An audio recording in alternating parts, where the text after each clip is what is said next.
And welcome back, everybody. Before we get to our next match of Elements versus Rocket, I do want to remind everybody at home, it's currently Team Up Week and it's almost time to Pool Party, where the community and you will be earning points by playing League of Legends with your friends.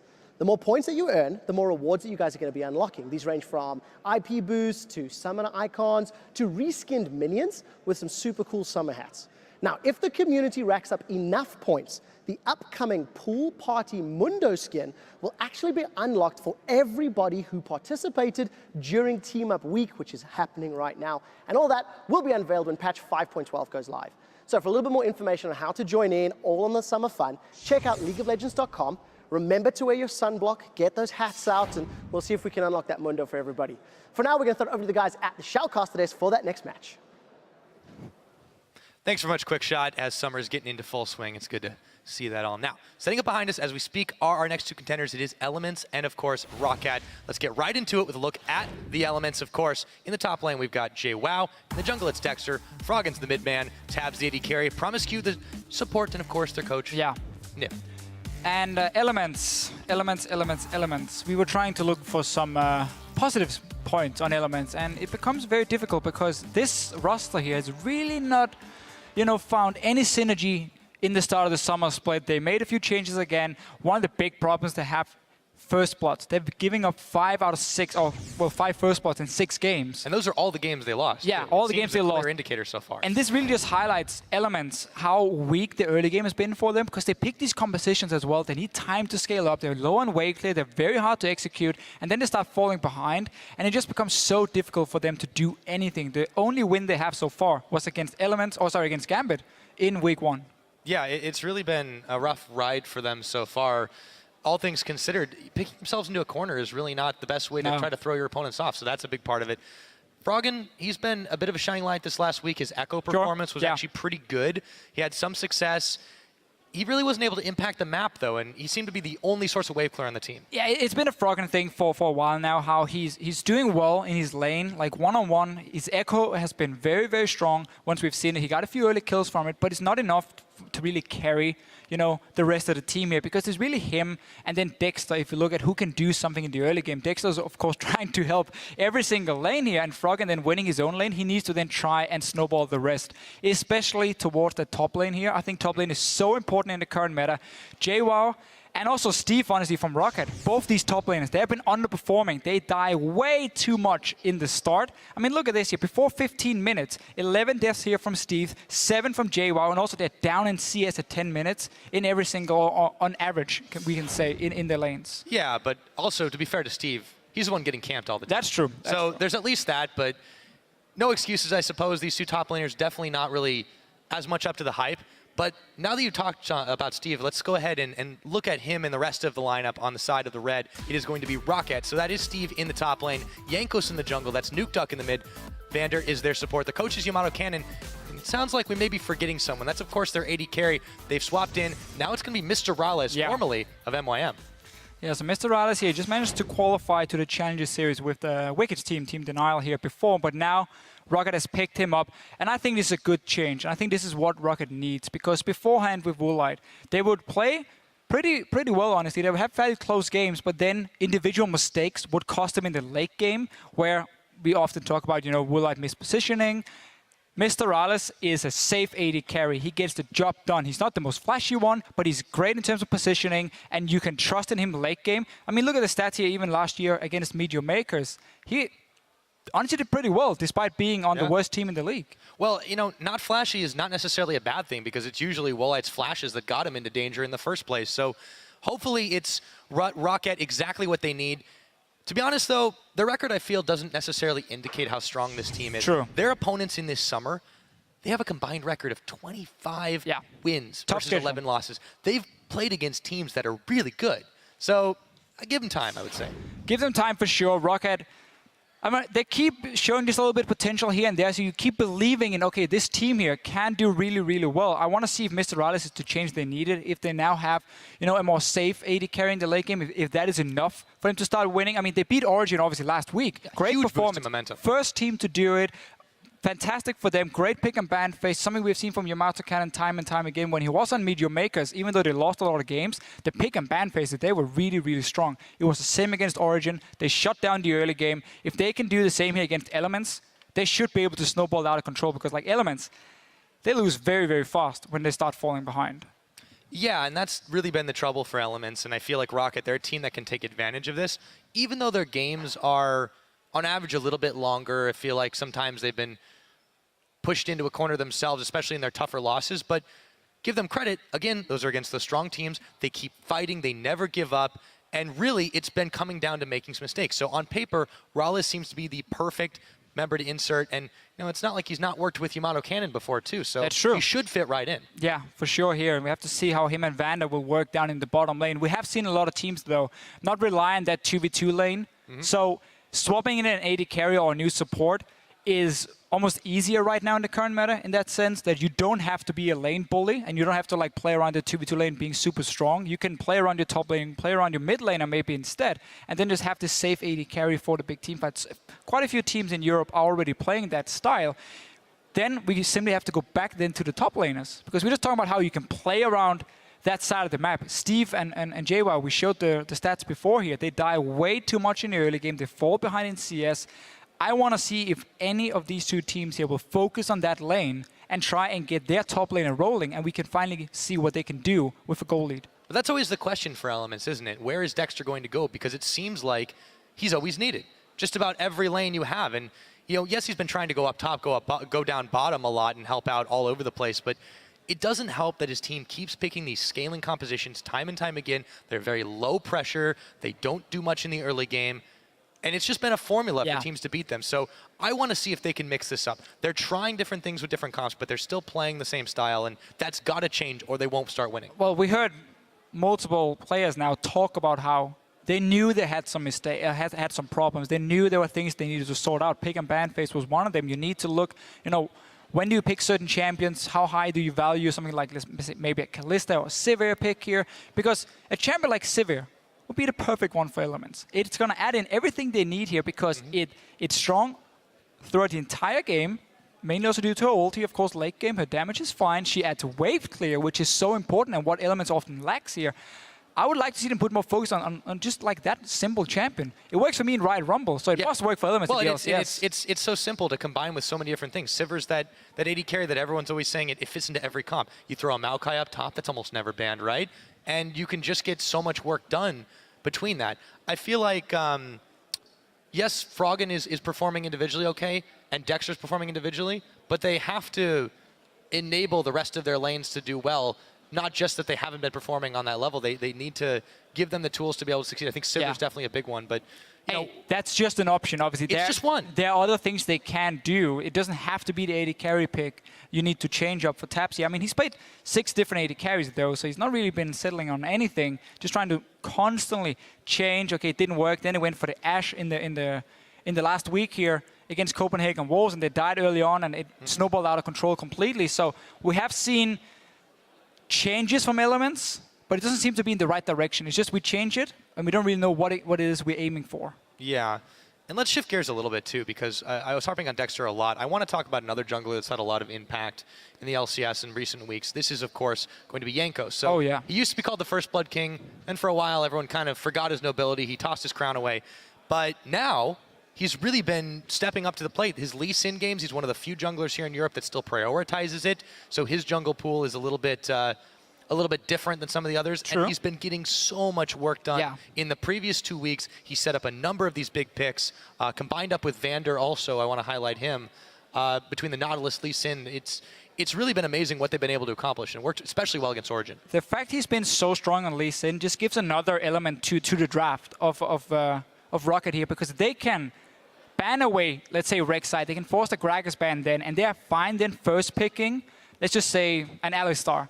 And then they can always take the Lee Sin later, because he's not that high up the priority list for most teams. And that's super important for them, because Jankos is so good on this champion here. Against Origin, it was him and Vander early on. There was the big part of shutting down the early game here, because they simply managed to catch out Amazing and Mythy multiple times. It was Nautilus and Lee Sin they played. And that worked so well for Rocket. So let's see what's going to happen here. Elements, of course, on the blue side. will have a potential first pick if there's any really strong power pick open. Well, they're going pretty quick, the bans are rather. The first one off the board is going to be Azir. We've seen a fair amount of that prioritized by Nuke Duck. It was a little bit hit or miss. He had a good game against Origin. It wasn't really the standout factor, but not so good in his previous game. Interesting to see that they chose that first, though. Well, I think for Elements, they also want to see what Rocket is banning here, because you want to get into that situation where either you can just get a Rek'Sai Gragas and they don't get any tier 1 jungler, or you end up trading them. Elements here, banning the Jace. It was buffed. Yeah, I mean, I think on paper it looks very, very strong. The extra damage he gets at the last few ranks of especially Shock Blast, and now banned away against Rocket here. Both junglers, Rek'Sai Gragas, will be open. Sivir is also open, and once Kalista is banned, her value goes up. And is there anything else Elements really needs? No, and I like it. I like it.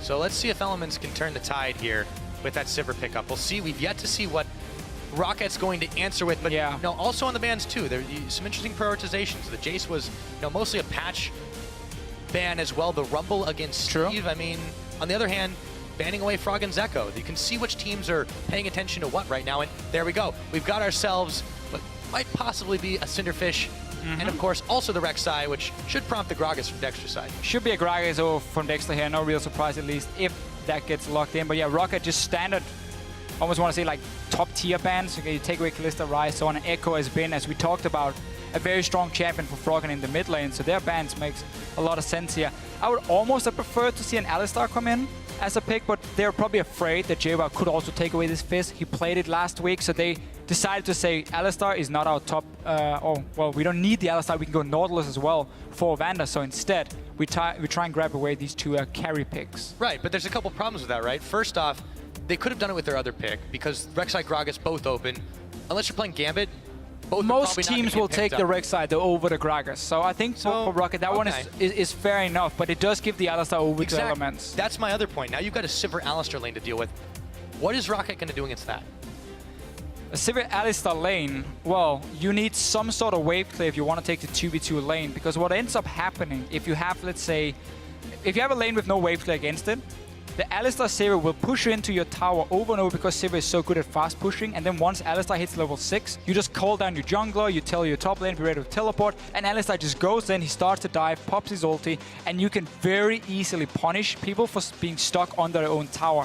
So Rocket instantly replying, saying we need Corki, and then just by having Corki, honestly, is enough to somewhat keep the waves away, at least once we start hitting level 6 and he can farm with rockets. I want to see what support gets locked in. Nautilus we have seen quite often for Vander if he can't get onto the big tank, but another part coming in. I mean, it worked last game to prevent the all-in dives down on the bottom side, so we'll see how that shakes up for Elements versus Rocket's duo lanes, if indeed we have the 2v2. It's the same lane here, but we saw last game how the Corgi Bard, they want to try and obviously have these quick trades with some fairly long-range poke, but also try and push the lane. They won't really be too easy against the Sivir.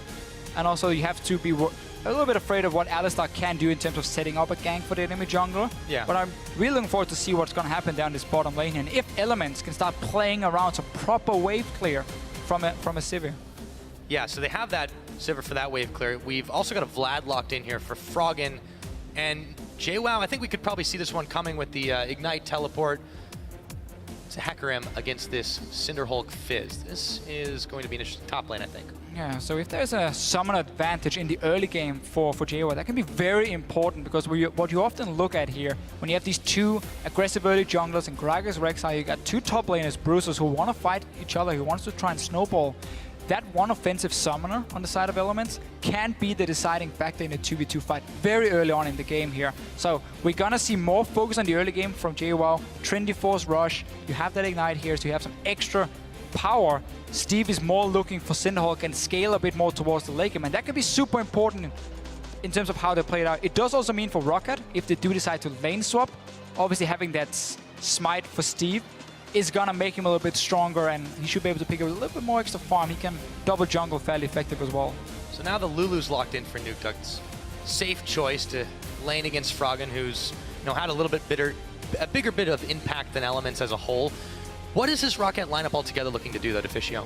Well, I feel like we have a bit the same style as Gambit, just not with the Italy pick because once again it's Bard, Corgi and Lulu, so you have this group together with great poke, great disengage, and you have a split pushing champion that can snowball out of control. So we're honestly seeing almost the same comp as what Gambit was running. Difference is Elements here, because they're also running the Gragas and the Hecarim top, they have a bit more punch in the early game to try and punish Rocket's start if they want to do standard lanes. And I really want to see Dexter put some time in that top lane now. Use your Ignite Hecarim, get his Trinity Force. It is 5-11. There were a few changes. The Home Guard is not as effective, but he's still a fantastic, strong pick. It's more than just Home Guarding in and trying to one-shot an AD carry. Yeah, we'll see if they're able to use it to its full effect this game. So for now, though, we are loading onto the riff. We want to know what you guys think about this game. Will Elements be able to snap the trend and turn it around for a win, or Rocket come up with this one? Tweet at LOL Esports with your hashtags ELWin or ROC win, and we'll see who does win as we get ready to start this one off. So, similar composition for Rocket as Gambit had. Elements looking to try and get the horse a-running. They'll have plenty of tools to do it as we get loaded up to start up the game. Number 2, going into week 4 of this European LCS Summer Split. Look at Steve here early on, starting a Dorn's Blade, and not the flask we see from time to time. So he's ready to fight from the get-go. He might still be forced into a lane swap depending on what Rocket decides to do, or what Elements decide to do with their dual lanes. See Promiscu here in this Alistar. It was his best champion, honestly, coming into the LCS. He's always been one of his favorite champions. 100% win rate so far. Obviously insane KDA. He had a fantastic game against Gambit in week 1 on this Alistar here. Yeah, stand-up performance that time is... And this guy's been underperforming. Yeah, he's had a lot of trouble in other things. We saw some replays that his Bard play really not on point all around the board. It's just a little bit of trouble. Let's see what happens here as Jankos goes a little far forward. He finds everyone from Elements. What will they spend to try and catch him? It looks like so far nothing. Couple wards go down. That's about it as Elements send everybody up. Look to try and scout out the lane swap. Rallis, Vander, and Steve are all hanging here. We might get a fight indeed. The crowd certainly wants it. They're chanting Steve's name. It's Promiscu, Froggen, and Dexter all hanging out in the brush. Tabs soon to join them. Steve's going to back away here. Looks like we might have Rocket's duo lane up in the top side. Yeah, you can see even the ward they placed at level 1. They were waiting in that bush as well. Getting ready to set up a potential freeze whenever the minions would arrive, and also spot if anyone from Elements were hiding in that bush here or showing himself near the tower. So Steve is going to head down towards the bottom lane. We talked about it with the smite for him compared to what JWoww is running on his side here. So he's going to be a little bit more effective in a lane swap in that case. And you also don't want to risk falling behind because of that offensive summoner in the one-on-one lane. Looks like he will end up joining Jankos over by the Gromp. Meanwhile, lane swap is completed on the top by Rocket, but of course, not so much going to be happening with Elements. And speaking of Elements, take a look at Dexter right now. This is a man, we talked about how much of an impact he's had to have in the early game, but that just illustrates it right there. 93% in the first 15 minutes. He's involved in almost every kill that Elements have. Almost every single kill Elements have in the early game is started by Dexter. He's the guy who tries to carry the early game for them, but often he gets into situations where it's just too hard because he has like multiple losing lanes, so there's no wave pressure. They're forced to sit on the tower and farm, and then it just becomes very, very difficult to be a jungler. We saw Frederick in the last game, how if your lanes start getting pushed into the turrets, you fall behind in vision. You can't even go for any ganks because you have to respect if I can get counter ganks super easily. Vander will get the golems, is pretty big for him. Good little XP boost, and he walks down to spot, but he did manage to get the blue buff. Both teams here starting on the weak side with their junglers, being down on the opposite side of where your dual lane is with the 2 members, but both of them got away with it. So they're just gonna have a fairly standard start to the lane swap. Yeah, and this is nice too, especially for Vander. Not only was he able to grab a little bit of extra XP and gold there, but his item choice too, with the lane swap, with the free lane that they're currently having for Rocket, means he's not gonna have to worry about trying to harass for a little bit of extra gold. They're actually gonna send Jankos and Steve up here. Are they interested in doing a 4v0? Well, Looks like it might happen. Yeah, we're just going, once again, fairly standard 4v0. Both lanes were pushing down. Nobody got a freeze going.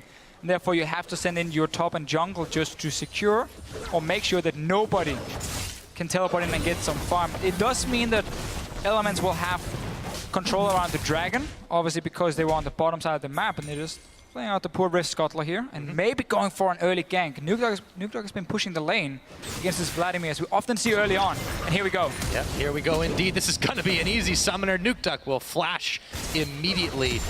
However, A lot of investment from Elements to try and take him down there has really meant the tower hasn't fallen. I feel like it's not going to be a problem here because Rocket are taking their time as well. As long as they get it down, you know, 10, 20, 30 seconds after Rocket does, they're probably even going to get it close to the same time. It doesn't really matter too much. Now it's just about bouncing the wave back. You want, of course, the tower to kill all your minions here, so the next wave coming is going to push towards your tower, meaning once your top laner goes back up here, he gets a bit of extra farm. And there, both towers going down. Nice and even. Elements get a good bounce on that one. 2 minions were left from the side of Rocket. Not really going to do a whole lot. So we talked a lot about how these two top laners, you know, you want to get them rolling in different ways. JWoww with the damage to be able to utilize that Ignite TP Hecarim to its fullest, even as nerfed as it's been. And for Steve to get nice and tanky so he could pretty much be diving the backlines with impunity. But how does this 4v0 really affect that plan? Who does it slow down the most? Well, slowing down, I mean, for Rocket, it was not about, you know, slowing down. Well, I guess it was honestly about, you're right about that one. It slows down Elements, obviously. The fact that they're running the offensive summoner. Maybe they'll turn the heat back on. Train a little bit, but yeah, no. It was basically to try and slow down JWoww on this Hecarim here. Don't put your Smite Fist into the one-on-one lane instantly. Don't risk losing that 2v2. But because Elements now have been able to take the bot lane tower, they don't care about Dragon clearly early on. Instead, they've swapped taps to the top side and gonna fast push in, because that's one of the problems for Fizz. He doesn't really have any proper wave clear. So as long as it's not the Corki or the Lulu, then Elements can keep using Sivir to fast push in the towers, but that's why they try and move taps around and follow Steve. He's gonna lose a few minutes on the tower, but he's gonna try and catch as many as possible after taps just pushed it in. Yep, both the top laners will try to fight for some scraps. JWoww's gonna get a few fed to him, however. He's got the help of Promise Q on the bottom. Vander, meanwhile, will go a roving, try and get some Dragon Vision out. He's pinged immediately, though. Froggen knows exactly what's going on there. We'll see if he actually does get pincered a little bit. Promise Q's coming up, back around the side of the Dragon, but a Magical Journey will mean Vander is nice and safe. One of the nice things with Bard here, when you go in and you place a few deep wards, there are plenty of walls you can jump over and get out of the enemy jungle. Instead, though, we still have JWoww down here on the bottom lane farming. We saw before the Promise Q was sitting there once the wave hit the tower. He's already hit level 4 though, and he's feeling pretty good from JWoww's side. It's getting more difficult then to go for straight dives and kill them. Instead, we saw how Rocket want to try and get in a position where they can poke him out and at least deny him the CS. He will still get the XP, long range of course, but if you deny him the farm, he needs to get to that Trinity Force point. He needs to get towards a tank item later to be super effective, and that's what Rocket is trying to deny him. Yeah, and Steve on the meanwhile, he's got the CS lead over his lane opponent, even though the two haven't really met.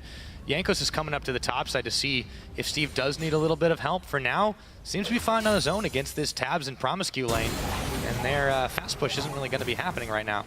Well, if Jankos ever leaves the lane, the Sivir will be able to get in and hit the tower very, very easily. Tabs can just keep pushing it in, but because Jankos is staying on the top side, it of course, as you just said, becomes a bit more difficult, unless you send up a third member. So you can see in the minimap, Dexter is on his way here, but it also means that now JWoww is left on his own on the bottom side. So both teams sacrificing the top lanes a little bit here, allowing the dual lanes to start getting some hits on the tower, and they both play around him. Jankos knows the Promise Q's around, but not sensing a threat. Just goes and clears out his Krugs again.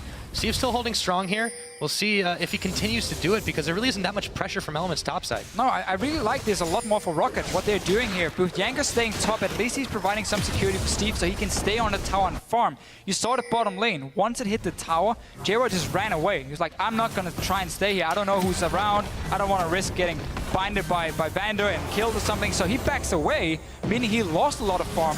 And then Rallis and Vander got a lot of free damage on the tower, while Jankos, he's saying, I'm here with my top lane. I'm not going to let him die. I'm not going to let him lose more CS. And again, we talk about how Rocket, they want to slow down Elements in terms of the Hecarim pick here. They don't want him to get that Trinity Force early and be a bully. And it's working for them. They trade towers, but look at the CS difference between Steve and JWoww. Yeah, it's all good for Rocket right now. Meanwhile, Froggen himself is going to be trying to get a little extra CS by farming out in the jungle. Nukeduck will find him, and now it's a fight over the Raptor. It looks like that one's going to go to Nukeduck.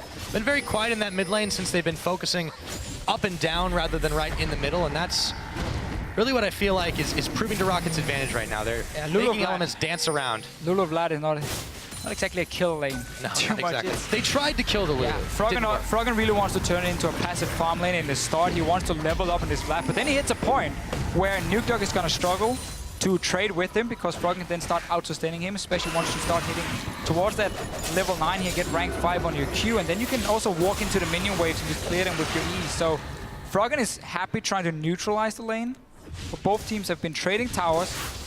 Top wave didn't get bounced by elements. It got pushed into towers, so Steve is going to get even more CS now, while JWoww has to try and make something happen elsewhere. It is slowly pushing back, though, for Steve, but he got level 6. There's a lot of gold in his back. Let's see what JWoww can do once he comes back. We'll have to see what JWoww can do, but for the time being, Vander really, really roving around here. Let's take a look at what they're trying to get done. Another magical journey over the Dragon Wall. Speaking of Dragon, take a look at that difference between when these two teams get it. Clearly, Elements have historically picked it up about this time. Rocket takes a lot more time to do it, but we know that they've had a lot longer games. Yeah. And I feel like right now, Rocket are in the better position to secure this one up. Rocket also gotten a lot more dragons than Elements. If you look at the first 6 games, the Elements is only sitting on like 5 dragons total, one of the worst records of all the teams, because they simply just fall behind in the early game and they never get to really start any fights or get vision control around them. This one here is a bit more even in terms of that, but we see advantage for Mr. Rales, we see advantage for Steve in the top lane, and Rocket is now back to standard lanes, trying to secure some vision. We can already see pink wards in the river. Happens very often against a passive mid lane champion because he's forced to obviously sit and try and last it on the tower, and then you take control of the river, which then gives you, of course, potential for dragon, or roams between the 2 lanes, the bottom mid lane, very, very easily, where it becomes, once again, hard for Elements to respond. But Froggen finally got to push it out, and he gets the pink ward. 30 gold in his pocket, not too bad, but let's see if he's able to really do that much with it. You have Jankos hanging out in that rush. It's spotted, of course, but now this might open up the dragon possibility. No, they decide to back away as they see Dexter standing on the ward in the back. Promiscue helping out Froggen in the mid. But Jankos is the one who's roving around, and JWoww could be in some trouble. I really like this setup for Rocket in terms of having all these pink wards in the river and then have a Bard sitting down in the bottom lane. Because when you then time the charms on the way and you take them and even the Rift Scuttler, you get such a huge movement speed boost that you can move between the bot lane and mid lane super fast and like join in case there's a fight going on and maybe try and set up a gank on Froggen. And that was what we saw Vander at least try beforehand. Now Elements has secured pretty decent vision. JWoww, he's in trouble. Yep, Smite's on the fish. It's going to be ulted over as JWoww spends 1 for 1.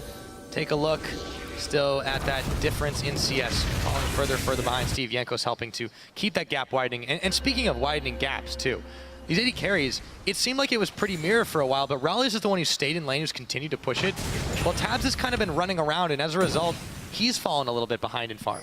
Tabs was also left a little bit on his own in the start when he swapped to the top lane. Had to be a little bit careful, not going for any too aggressive plays before he had some backup from Promiscue. Cost him a little bit, and also at the same time, Rocket has just been in control when it comes to how do we want to play this swap here, and what is our goal early on. This is what we can say Giants failed to do in the last game, where they said, okay, there's this top lane, we need to be very careful. He's going to rush a Trinity Force, he has the Ignite here. Don't give him a chance to get a one-on-one lane. So they swapped it around. They made sure they could deny farm and get farm on Steve instead. Exactly. And that's really paid off. So the smite so far, because he's now got the Skirmisher Saber, he's going to get the Cinderhulk soon, and then he starts scaling into late game. And he can become a bit of a backline threat. He's going to have decent damage, but he's also going to be very tanky, so he's going to be super annoying to deal with for Elements. Right, and this has also allowed Jankos to go a little bit more of a damaging path too. He picks up the Warrior Enchantment on his Stalker's Blade, and yeah, okay, maybe you don't want to put all your eggs on a Fizz as far as tanks are concerned, but they've also got the Lulu that has that artificial tankiness of the wild growth. It's, I feel overall, a very safe team when utilized properly. The Bard, Rallis on this Corki. It's so hard for anyone on Elements to really take out anyone individually. Sure, and it's going to now be about this mid-game spike coming up in a few minutes for Rocket. We always talk about with Corki. It almost gets boring mentioning it time and time again, but that's really where the champion shines. And they're slowly towards it. They have the first item completed for Nukeduck, so we can soon start seeing Rocket decide to group up. And you have this Vladimir sitting in the mid lane, which was one of the last few picks for Elements. We often talk about when you play against mid-game comps that want to siege and poke, you need proper wave clear. Vladimir doesn't really offer that because he has to stand in the middle of the wave. So that's why it becomes a very risky pick. It's fine in the one-on-one against the Lulu because, again, you will get to the point where you can just out-trade her and you will out-sustain her as well, and she can really go toe-to-toe with you, but you can always push the lane, and that's what Rocket needs. So once they start sending in Mr. Riders to that mid lane, there's not a whole lot Froggen can do, and that's why Elements need to react as well and have taps be ready. So you suddenly start moving around the map, you move the pieces, you say, oh, you send your AD carry mid, okay, we need our wave there, there's taps in there, then we can move Froggen to the side lane. And if Elements fail to do that, the mid tower is going to die. But that's the problem, right? We've seen Elements, this is another game now where they have a sole source of real wave clear. This time it's on their AD carry instead of their mid lane. And that, it just seems so easy to exploit considering how well Rocket have been able to run Elements around the map to their advantage in the top lane and also in the AD carry position. So at this point, as Elements, how do you respond to that? What do you do with tabs? Do you just try to keep them close to mid so you can send them wherever you want? I mean, what do they do? What do they need to do to stay relevant? I mean, I think for Elements, there's not a whole lot they can do right now. I mean, they're still waiting also to scale a bit with the Vladimir in the mid lane. What you want to do most likely is you want to have that Trinity Force completed for JWoww. You want to get home guards, and then you still want to try and rely on having a fantastic engage where you have an Alistar sped up by a Sivir and you have that flank coming from the Hecarim. That's how you are going to stop the siege, because whenever then Rocket groups up, you should have a ward behind them, or at least on the side. That gives you a chance to engage him from JWoww's side, but that still requires a bit of time, and that's why Rocket's early start was so smart in saying we're going to delay this Hecarim from getting these items. He's not going to get an early home guards. He's not going to get an early Trinity Force. So we can group 15, 16 minutes in, and we don't have to worry about that engage coming from Elements. Because that's what it's going to be about. Can Elements start the fight? Or will Rocket just sit there, slowly poke Elements away, and just say, okay, Tap is not here. That's a tower for us. And then rotate around, get objectives, and so on. And yeah, we talked a lot about at the beginning how this looked, reminiscent of Gambit's composition. I feel like it's also a lot safer than that. So altogether, this puts so much pressure on Elements to try and force something that is also less likely to work out, that they're in a precarious situation now. Neither team has really attempted the Dragon just yet, not seriously. I feel like it's probably going to be a while, because Rocket are still happily farming themselves up and getting themselves ahead as far as the CS and item count goes. I don't even think Rocket needs to worry about a Dragon, honestly. It's more for them about getting to siege on towers. They don't have to take an open fight, where Elements still has a good chance, where they can use that mobility from the Sivir to dance around, use your Alistar really effectively. The Dragons are going to be more for Elements to try and force big team fights, so they can play around it. But for now, we just saw Taps move to the mid lane, instantly just clear one wave, respecting the fact that Mr. Riders would most likely show up, and he did show up. But instead, because the rest of Elements have gone to the top side of the map, Froggen just killed the Rift Scuttler, while Dexter is taking care of the red buff. Elements just completely give over a free Dragon to Rocket. Yeah, not in the right place at the right time. Rocket will take advantage of it. So, number one is secured 14 minutes into the game. The gold is still very close. There's about 1,000 in the lead for Rocket. 2 towers to 2. Tabs is forced to flash away from the Tempered Fate. It's going to be a summoner for an ult. Not a bad trade if you're Rocket. And right now, stacking pretty deep on the bot side. We'll be able to clear the wave away when they want. But it does leave the middle exposed for Elements to get a little bit of revenge. Both teams making a few small misplays on the map here. Elements giving up a completely free Dragon to Rocket. Didn't have to do anything for it. Just lost the red buff, which you don't really care too much about at this point. And at the same time, then Rocket, I guess, super small mistake. Gave Elements a chance to get a few hits on the mid tower, but that was about it. Nothing really came from it. So they can be still fairly happy. You have your Corki now. Trinity Force is completed. You wait for the boots to be upgraded. Then you just send him mid lane. Once you push out the bottom lane, because you need someone from Elements to be forced to go back down to the tier 2 tower in the bottom lane and defend it. So you open up this mid lane here. And we'll have to see if they're able to bait Elements in a bad situation. Rocket on the bottom side, eyeballing the second tier bottom tower. Elements are caught in a moment of weakness as they spend a couple of backs just to try and get away. Or just to rather get back and try to defend this one. Tabs is moving in position, but no one else is there just yet. They're not going to be able to get some serious hits on this tower, while Nukeduck does the same thing in the mid with only Dexter to defend. Yeah, get a few hits on the tower here, and as soon as the wave play arrives, you can even rotate to the mid lane now. You have the jungle fully warded up, so you know there's no chance of you getting caught out. You can spot Elements on the way, and then suddenly Rocket now can play around 2 lanes at once and a jungle that they even control because of all these wards you see placed early on for them. So they have very nice setup here. They use the Corki really well, and also Nuke Dog getting that last rod here. So he's very, very strong 15 minutes in. And if Froggen is left on his own, we talked about it, then the wave is gonna get pushed down and Rocket can get at least a few hits on the tower every single time to slowly chip them away. Keep control of that bot side jungle as well. These towers will eventually go down if Elements makes a mistake.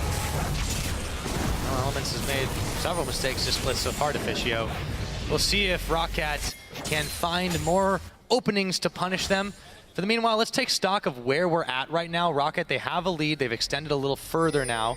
2 towers to 2, still the count. 1 dragon to 0. Gold lead, not that significant. However, they are making Elements really dance to their tune. Steve defends this ward, this pink ward they placed down. Promiscu calls some backup from Dexter. The stun comes in. They don't want to take a fight, though. We'll see what happens as everyone's just dancing around and trying to make sure that they have the numbers advantage themselves. Yes, Elements just get the pink ward at least. Small victory for them. Let's look at the rest of the map. I mean, Rocket is just back to doing exactly the same. Rallis is pushing down the bottom lane. He wants Taps to go down and clear the wave, and then he just want to swap with him and go into the mid lane. Taps might be setting up a little bit of a gank. Potential fast push on this mid tower. 4 members from Elements around it. JWoww sitting in base. He got the home guards. Didn't complete the Trinity Force first, but nobody from Rocket is overextending. Elements aren't really being given an opening here, but you know, with regards to the way that they've opened their split, really disappointing over the top of things.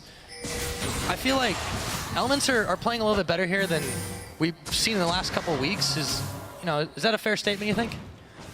I mean, it's been a fairly passive early game, which has been more about denying the enemy top laner, slowing down the enemy top laner. So Elements not really been put that far under pressure, but they're still 2,000 gold behind. I mean, 7 out of 7 games, they've been behind at 10 minutes in gold. So they're still not getting even just a small advantage in the early game. They fall behind time and time again. We need to see what they can do now with Sivir. They get time though from Rocket. Rocket is not playing super aggressive on the towers. So there is time for Froggen and so on to slowly scale up here. Well, and for JWoww too. He's been held pretty far back just because he wasn't really able to do much in the wake of the lane swap. But now that he's had some chance to free farm it up, he's getting closer and closer to his Trinity Force. But he's still not there. He's still sitting on those 2 items. So I feel like it's still going to be a while before he can really get a whole lot done. Yes, he's got the home guards, but as you mentioned, in 5.11, it's not quite as deadly as it was. It's not the before. same punch. It's not the same one. Yeah, it's still strong. Out of it. Still strong for him. Still going to be a big part of just how JWoww can engage from the flank for himself. But once again, we are back to the same as before. Rocket looking for an opening, looking for Elements to miss position and give up a free mid tower. And at the same time, you can wait potentially for next dragon spawn. You got the first one gifted to you for free. You didn't have to do anything. Your Fizz is slowly scaling in to be a big tank. Just give up, again, as we said, a bit more time for Elements to scale up, which is what they need. We haven't seen many games where Elements managed to get to late game. Yangas gets a ward and jumps out. He likes to live dangerously. So let's see what'll happen. We're getting close to the 20-minute mark. Baron will hit the field. The dragon is not more than a minute away. So for Roccat here, it feels like they're doing a great job of just keeping Elements away from any point of interest on this map. But they're not, as you mentioned, not extending that Goldie that much. Take a look at the time it takes them usually to secure those Barons. It's still some time away before they usually attempt it. Yeah, nobody wants to rush it in at 20 minutes. Nobody really looking to do that in this game here. Instead, we are pushing out the lanes. Roccat. The ward kills, man. Those are exciting ward kills. Got here for something here. Elements though, I mean, this mid tower is fairly low. Rocket doing a good job keeping someone to defend. And they've got wave clear. I mean, we are really just waiting Elements right now for the next dragon to spawn. Elements this time around shouldn't have to give it up for free. You got 2 items complete on your Vladimir. You got a vintage on your AD carry. You have to be ready to take a fight for this one. You cannot let Rocket slowly but surely get them. Yeah. Both teleports available for our top laners right now. JWoww's actually left the base. Promiscu's going back, but the dragon is procced. This is a mistiming from Elements. It's going to be another free dragon for Roccat. Maybe now Elements can get something done in the mid tower. So Elements rather try and trade for mid tower. Nice ulti coming in from Vander. At least trying to buy some time. It will go down though. But Elements saying we don't want to try and risk a dragon fight. Instead, we want to trade for something else. We want gold over the dragon stacks. And this is something that is okay to do, honestly, from time to time. I mean, the first few stacks from the dragon, we always talk about it's a super slow snowball coming in. Like, you need the 5 stacks for it to really be super, super important. Obviously, the first one is great, but the goal here is what Elements is saying. We want more gold. We need items to scale up for the Vladimir, for the Hecarim. Let's see a fight, though. Yeah, Vander might not be able to get involved in it, but Steve surely can as he jumps onto tabs and turns his attention over to Promiscu. Ignite's taking on him as a teleport comes up. Headbutt, in comes JWoww, holds the fears on Steve, and that is going to be a 21-minute first blood. And it goes into Element's pocket. And Elements had everyone around that side of the map here. Remember, they just took a mid tower and moved slowly towards the top side. And that was a Rocket deciding to fight. Rallis was on the bottom lane pushing in. Let's see what happens mid now. Yeah, Froggen's in 2v1. I don't know if that pool is going to be able to get him out of harm's way. Wild Growth knocks him up, but he flashes, and now Promiscu has drawn the attention of Jankos and Nukeduck. He's going to be fine for now, but the rest of Elements are going to be coming around from the Roccat side. They've got the stun up, and Jankos is knocked back into the team. Froggen on the very edge, trying to stay safe as JWoww plows in and takes him out. This game just started to heat up, but it took a while, Officio. Rallis. Goodbye, Promiscu. Wanted 1 kill at least, but Rocket here, a few times now being caught out, and they were the ones looking for the fights, not respecting how many members Elements had around the map here. Remember, Rallis was on the bot side before, but they just get to see the small tap coming down. Longest first blood in the EU LCS has been a very slow-paced early game. Nobody's really tried anything until that fight we just saw. Yeah, it seemed like both teams were just sitting there, sort of like in an old Western, when they're getting ready to pull the guns out. Instead of that, they're just sitting there polishing them, and all of a sudden they remembered, oh wait, now it's about time to go. There we go. So as it stands, then Rocket shot themselves in the foot. Yeah, at least once. Hopefully that for them that doesn't happen again. But Elements have even the gold up, close to at least. They're still down by about 900. They were down by about 1,500. So, but key members getting kills. Yes. Key members getting kills. Vladimir in the mid lane. Yes, we know how strong he is late game, and the Hecarim, who was falling behind. The entire lane swap from Rocket was about slowing down the Hecarim. It worked for them at first, but now with these poor engages, they've now given over some much needed gold to Elements. Hey man, JWoww's got 100% kill participation right now. And he's got his Trinity Force too. So, yes, it doesn't pack the same punch that teleport home guards Hecarim as it used to. Elements are still able to use it. They're still getting a little bit of pressure now.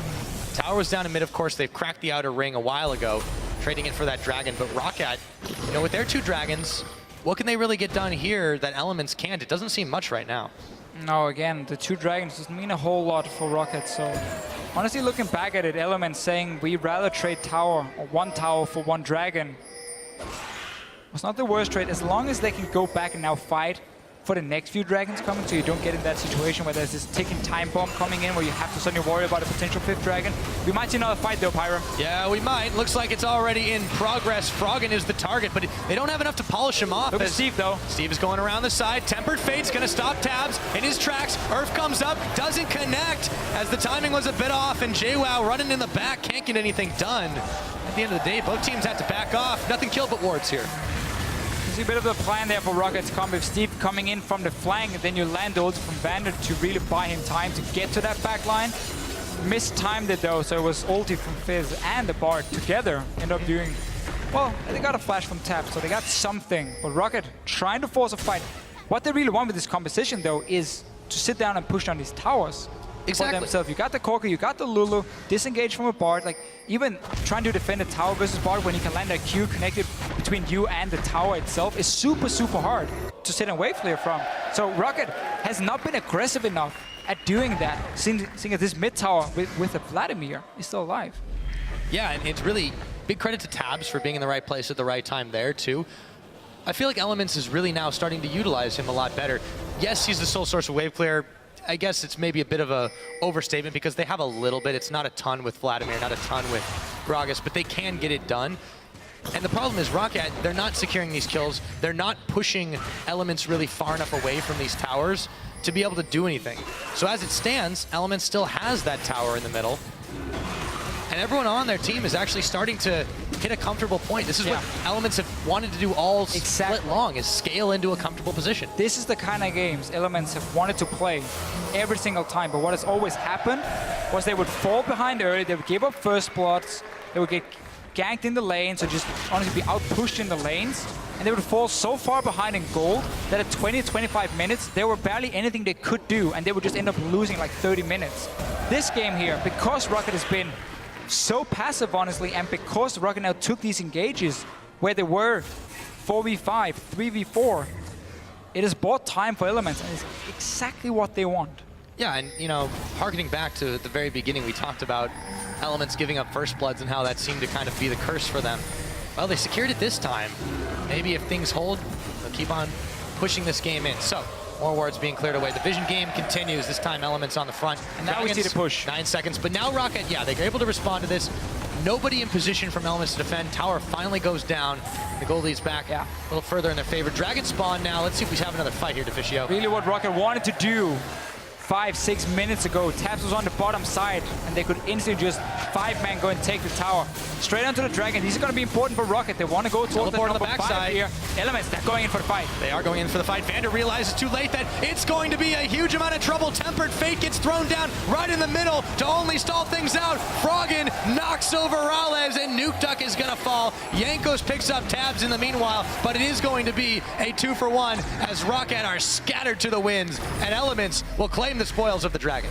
And Vander ended up trapping his own backline right there. Elements could easily collapse onto them. The damage from Froggen and his ulti even came in after the ulti faded away from Vander.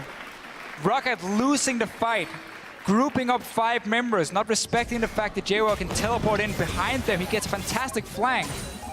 Great team fight from Elements. They stopped the potential 5 dragons now, so them trading tower early on for dragons is now very worth it. Let's see it again here. Look at how Elements engaging with the Alistar first. 3-man knock-up, then Vander. His own backline. He's trying to basically save them here, but in the end, it just buys a lot of time for Elements to position around them, and the damage from the Vladimir comes down anyway with the ulti after. And they can just clean up the fight. The cruelest fate is a tempered one, Deficio. 2 kills from for Froggen in the mid lane. 3 items completed. And not to mention, JWoww's had a big hand in this as well. Again, we've talked a little bit about the Hecarim nurse, but clearly that's not having a problem. JWoww right now, well, I was going to say he's having a great game, but he got the blue buff taken away. Jankos, however, will pay for it dearly and sends that one right over to Froggen. Watching Promise Q on Alistar compared to the other supports we've seen him play, it's a completely different player. He really seems so comfortable in starting fights. See a beautiful setup here to, a beautiful headbutt, honestly, to deny the tunnel from Jankos. And Baron being started straight away from Elements. Look at the front lane. Steve is sitting there, has teleport ready, but there's no jungler. There's a pink ward around it from Elements. Rocket is going to have to face shake in towards this one. This is confidence, but this is also controlled. Now they throw down Tempered Fate. Vander is able to stop that Baron thanks to his key use of ultimate, but Elements have maybe baited Rocket into a trap. Wild Growth, will it be enough? No, as Froggen takes his 5th kill of the game. Dexter throws the big barrel, slows down Vander for just a second, but still Rocket lose a member just trying to stop the Baron attempt, and now Elements are on the 2nd tier in the mid lane. Yeah, nice play again from Elements. After they create a pick, they start the Baron saying, we're just going to disengage if Rocket moves in and try and get a kill instead. We have so much mobility with, funny enough, the first pick Sivir, and of course your Hecarim to just get onto Rocket, secure another kill, mid-tower down. You finally really get to see Elements, like in week 1 against Gambit, where they get past the early to mid game. They're now heading goal, 30 minutes in, 5-0 Froggen in the mid lane. This is exactly the kind of game that Elements want to play. They need this win. They haven't won a game since that Gambit victory, all the way back in week 1.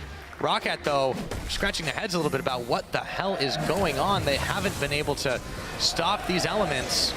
Still holding on. No gold lead around anymore, actually. And maybe stop the Baron attempt. Maybe keep stalling the game out, but that's exactly what Elements want.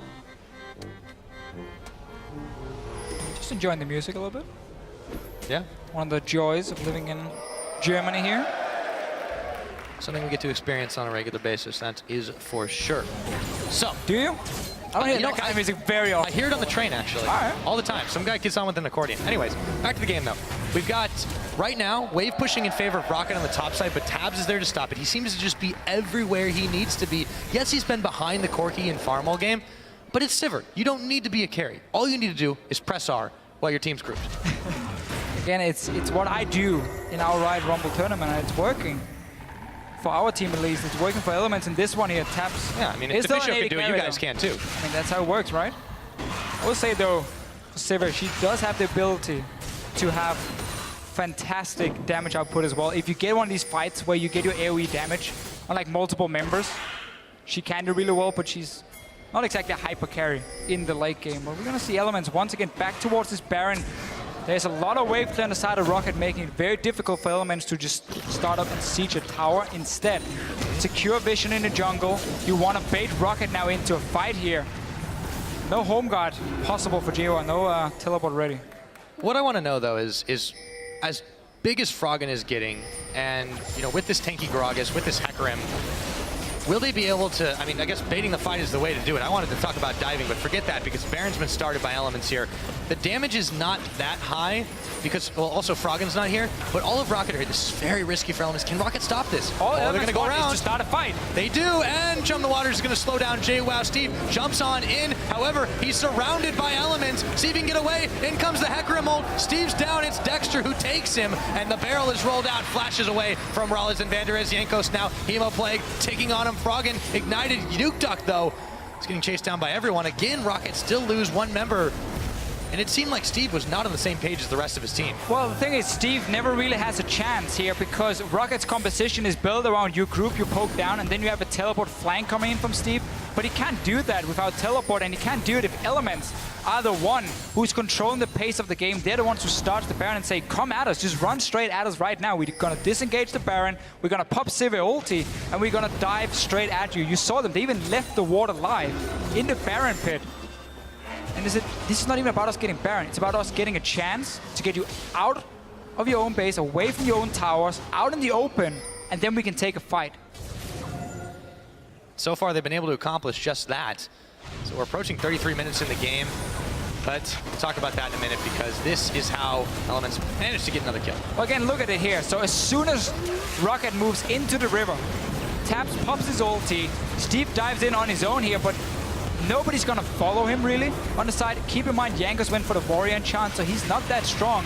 He cannot really tank the damage. He has decent damage himself, but he cannot sit in there and help Steve out, and you never get a flank, you never get to land enough poke on the side of Rocket, and you can't really sit and kite back with the Lulu, Bard, and Corki because you're forced to engage near that Baron here. So Elements are just using that tool to their advantage instead of trying to siege against a lot of wave players. Doing the same thing with the Dragon too, and either they bait Rocket into another fight or they get this one for free. This should be a lot easier.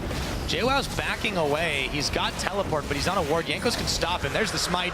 They will, however, give up the Dragon for it. Rocket don't manage to get anything for trying to sniff it out. JWoww polymorphed. In comes Promiscue. They're running wild. Jankos forced to flash away. The barrel knocks everyone back as Chum the Waters barely takes a scratch out of Promiscue rather. And Steve running away. Tempered Fate to stop Dexter, but the rest of Elements are still able to chase on. Hemoplague ticking. Steve, he's down. Froggen with another kill. And Elements right back to it. Will they take a Baron from here, Deficio? Well, they can certainly go down and start and try and force another fight, but then again, play it safe, honestly, because you have been able to bait around these fights or these objectives from time and time again. You don't have to go and instantly rush it. Go back, use a lot of gold. You've been fighting. I mean, you won another fight here. You got a second Dragon as well. But once again, we're out in the open. Rocket is forced to come down and try and stop an objective being started. That's where the Sivir ulti comes in. That's where Elements come shine. Even some miscommunication at the start. Dexter went in with the body slam, didn't really want to ulti at first, then realized, okay, I could have knocked back Jankos and killed him, and then did a bit too late. But in the end, they can still chase up, and poor Steve, he tries to stay alive, but he goes down. That Hemoplague is very, well, he's very 6-0 right now. Yeah, that is a big Vladimir. Okay, so in all of it, Elements still controlling pretty much everywhere through the river on the map. Rocket falling into the trap, getting baited time and time again. Well, let's see what Elements can do, what Rocket can do to try and stay alive. And in the last game where we saw Gambit play somewhat the same comp as Rocket are doing now, we never got to experience what happens when you start falling behind. When you don't use that mid-game spike you get to siege down these towers, well, then you get the problem where the enemy team can always find ways to engage on you by either forcing objectives or just being straight up able to dive you, because they have champions like a Hecarim, they have that Sivir coming in, the Vladimir as well, it's going to be nearly unkillable at this time. So Rocket simply missed their very important spike and are now being punished, and have been punished for the last 10 minutes, basically, by Elements. And you know, the last time this happened to them where they missed spikes, they got baited, they got caught out, and they got dealt with in time is really last week, the day one, their opener, of course, against Giants. So that game lasted, a little shy of 40 minutes. We're getting close to that mark. And we're in danger, at least Rocket is, of seeing that happen to them again. If this Baron does get secured, no one from Rocket are going to stop it. No, everything is warded up from Element, so you have to face check so many different pushes getting into the Baron. Also, two guys are showing themselves mid lane. Rocket has absolutely no clue. Well, they might know this Baron is going on, but they can't see it go down at least. And now they notice.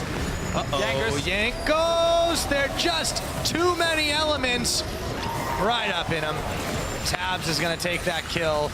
Red buff on top of it, and Elements continue the slaughter right now. Extending that gold lead. Steve's on the bottom trying to split push. The Cinderhulk Fizz won't do nearly as much, though. He can just go ahead and try to poke down the tower, but there's a tier 2 being fired down by Elements in turn in the middle. JWoww going back to defend it. Or rather, topside, excuse me. Trades the bottom tower for the Baron. Look at this massive wave on the way on the top side. Elements will easily be able to catch that one, buff it up, and that's where the AP wave clear becomes fairly difficult once these Baron buff minions come in there. It's a lot harder suddenly to play them. Lulu Corgi won't be able to do a whole lot, so Elements can just ride this massive wave here.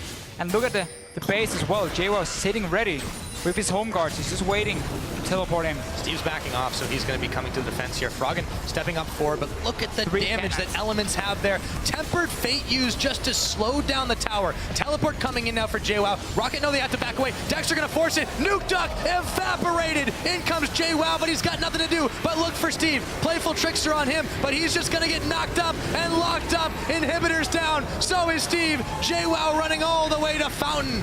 And the rest of Rocket are trying to save the game, but it looks like it might already be over. 38 minutes, and Elements will seal Rocket's fate with a victory here, their first since week 1.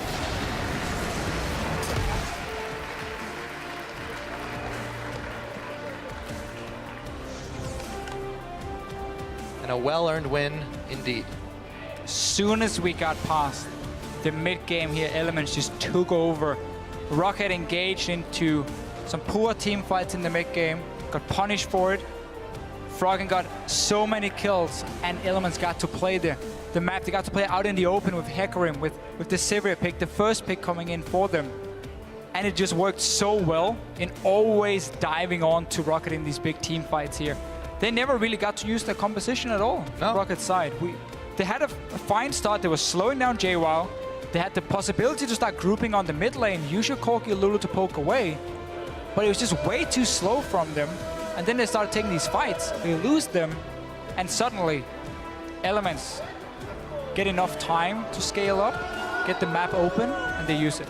And for these Elements, happy faces all around as they manage to secure themselves a win. On the side of Rocket, questions you got to ask. As Yamato, you can see him talking to the team there, and yeah, I think that's the way to describe it. They never were able to get rolling past the early game. They had a great early game. Their 4v0 was fantastic, and they got little edges here and there. They got themselves ahead in key lanes, but they just slowed down, and that is something that a team like Elements wants you to do. It is for sure. It's what they're playing for almost every single game. This time around, they had a little bit more wave clear. Still, the Vladimir in mid lane could have been punished, but Froggen got to sit and farm too late. Massive part, of course, in the big team fights of them winning. I think they're all looking at the damage dealt to champions. Froggen right now, if you take his entire team's damage dealt to champions and you combine it, it doesn't even get close to what Froggen did. He's like so far ahead of everyone else. Yeah, but they were using everyone else for utility, right? Like Froggen is like he's an AoE mage. He's a single threat, but he's a huge threat. So that's what they want to do. On the other hand, they had JWoww charging in, and he had a fantastic game too. His kill participation was really, really high. Yes, he only got 2 of those kills. but the Hecarim was a little bit nerfed. He still was able to make some huge plays. Did his job in the late game. Q on Alistar. Yeah.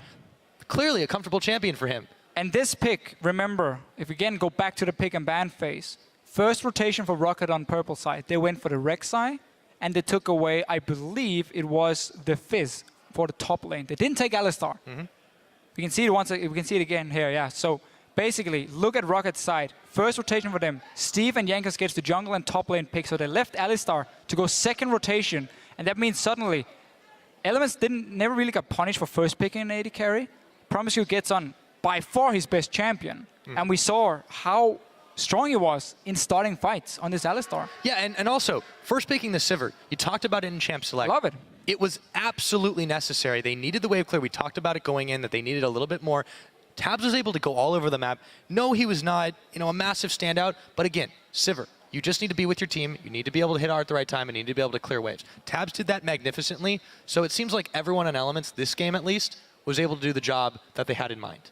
Yeah, I agree 100%. I mean, it's why when we have Sivir, we always talk about, the tempo she brings, how you can fast push out these waves here so you can force someone to go defend. You can start the team fights with your ulti here. And of course, you can also defend your own towers, which is what Tabs managed to do here. But also thanks to Rocket simply not really committing, honestly, in the mid game, saying, now we do this, now we focus this one tower here. And maybe a lack of communication a little bit coming in when had to start the fights. I mean, Steve is still fairly new on this team. He was the guy who went in a few times where the rest of the team couldn't really follow.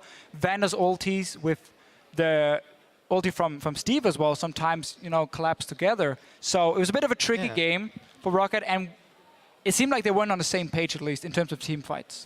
It does seem really strange. It's a complete 180 from their game versus Origin last week, where they were just clicking on the same page all the time. So definitely some kinks to work out for Roccat as they go forward in the split. I still think that they're a team that their record doesn't necessarily indicate how good or how strong they really are, but you have to put up a more convincing performance than that. But on Elements... That's the weird thing about Rocket. I mean, suddenly they show up, beat Origin, look fantastic. We're like, oh, this team here, they have great players on paper. Everyone talks about how well they perform in scrims. For the last year, pretty much. For the last year. And we see like, okay, great game. Start talking about what can they do. And then they go in, and suddenly it seems like nothing really improved for them. And it's so hard to rate where Rocket really sits in the standings. There's one thing that I think definitely did improve, though. If you look at, we kind of got lost in everything that was happening all game. Rallis stood out, not on his team, but generally just doing exactly what he needed to do. So that worked out well for them in his first game, even if it wasn't quite a win. But enough about that. We're going to go ahead and send it over to the analyst desk. They're going to take a look at Element's first win since week 1. Thank you so much, guys. We're joined here by Froggen and Tabs to indeed talk about that win versus Roccat. Congratulations, first up. And, well, let's talk a little bit about picks and bans because they prioritized their Elements and you guys prioritized the Sivir pick for you. How happy were you with your draft overall, Tabs? Yeah, I think we're pretty happy. We got what we really wanted. The Sivir comp is one of our things we're good at. We can just group and we just press the R button, we just go in and we just destroy them. Right. You say you jumped right in and destroyed them, yet it was really slow, and it was actually the lowest kill game we've had all split. Do you think that reflected your style overall, that even with the Sivir comp can't come through, or was that because of how Roccat played? No, I think that was because our comp was scaling really well. Like right from the beginning, we identified if we just go equal and we scale up to the late game, our team fight will just become absurd. Whereas they had more of a mid-game team fight comp, where they wanted to group up and take our towers, but they just couldn't. Now, a lot of fans on social media and on the likes of Reddit criticize Elements sometimes of playing too many of these slow scaling comps and getting punished early. Do you think that's a fair assessment, or do you just feel maybe just the early game just happened to go wrong every time? I think it's pretty unfair. Slow scaling comps is the only thing we've won with so far. So, I mean, I don't mind playing slow as long as we win, but I think we played especially safe this game because Roccat, the only way they could win was if they actually got an early lead or could push down all our towers. So if they were better at forcing it upon us, we would probably have seen more team fights early on in the game and a lot more skirmish fighting. But they just didn't force it, and we wouldn't want to, like we can just even farm them and then outscale them really hard. So that's just what we tried to do. Yeah, you did actually outscale pretty well on Vladimir. We got a stat from our stats guy. Apparently, Froggen did more damage than his entire team combined. So, the Froggen show? I mean, Yes. Yes. Well, it's actually an interesting point because obviously we talk a lot about how stacked the mid laners are here in EU. How do you feel as a player? What is like the biggest adjustment you had to make coming into this season in this meta? I actually think mid laners in Season 3 was better than it is now, because right now it's not so much about mid lane actually. You see both Fnatic and Norwegian, none of them are actually like playing mid lane centered. They more play side lane centered because they're much better at lane swapping than the rest, or it looks that way at least. They're really good at punishing mistakes, going for tower dives on side lanes and all that kind of stuff. So it's much more about the side lanes than the mid lanes. And Season 3, it was more about actually being super, like, really fucking good on assassins and stuff like that. So you'd always see these skirmish things, so you just always see big plays. It's not so much the case now. Now, Tabs, you rejoined Elements, formerly Alliance, after not being in there the spring split. What's the biggest difference been for you, or just like in Elements compared to, of course, it's a lot of different team members, but what has changed so much for you? Not so much the team, I think. I think a lot of us have like the similar strength at Alliance. We have pretty good individual skill, and we use that to outplay our opponents. What changed more is the meta, I think. It's much more, like Froggen said, it's much more side lane focused, where it's especially heavy about getting the teleports and just playing bot lane utility. Okay, well, very insightful words from you guys. Congratulations on that victory. I think we see a lot more of you guys in the coming weeks. Well, coming up next for us, though, is our game of the week between Origin and the undefeated Fnatic. Before we look at the two squads, let's hear how the most successful team in Europe spawned its own biggest rival.